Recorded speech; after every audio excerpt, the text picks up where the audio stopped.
শিক্ষার্থীদের অসুবিধার কথা চিন্তা করে ডাকসুর উদ্যোগে এখানে আমরা বেশ কিছু বাস সার্ভিসের ব্যবস্থা করেছি। যেহেতু হঠাৎ করে বিশ্ববিদ্যালয় বন্ধের সিদ্ধান্ত হয়েছে, এখন হঠাৎ করে তো অনেক দূরবর্তী জেলার বাসের টিকিট পাওয়া যায় না।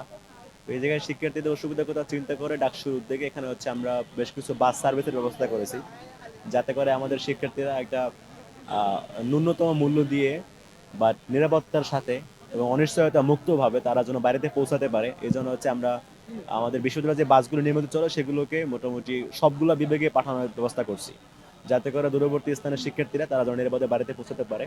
আমাদের এখানে মোট 9টা বাস এখন যাবে সবগুলো বিভাগীয় শহরে। প্রথম কথা আমাদের বিশ্ববিদ্যালয় প্রশাসন এখানে আসলে ব্যর্থ এই কারণে যে তারা এখন হঠাৎ করে যখন একটা দুর্যোগ চলে আসছে তারপরে তারা চিন্তা করতেছে যে আমাদের ভবনগুলো আসলে নিরাপদ কিনা, অথচ এটা দরকার ছিল আগেই করা, যে আমাদের ভবনগুলো নিরাপদ আছে কিনা দুর্যোগ আসার পূর্বেই দুর্যোগ মোকাবেলার ব্যবস্থা গ্রহণ করা দরকার ছিল।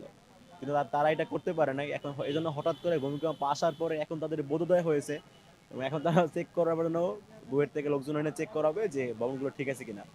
তো চেকিং করার ক্ষেত্রে আসলে মনে হয় না খুব বেশি সময় লাগবে। তারা মেইনলি যেটা করবে যে আমাদের সবগুলো হলের সবগুলো রুমে রুমে যাবে, গিয়ে চেক করবে যে এই ভবনটা এই রুমটা নিরাপদ আছে কিনা, ভূমিকম্প ট্যাকেল দেওয়ার মতো সক্ষমতা আছে কিনা। এটা করতে আশা করছি সময় বেশি দিন লাগবে না। এরপরে যেটা সংস্কার প্রয়োজন হবে সেটা সংস্কার করবে।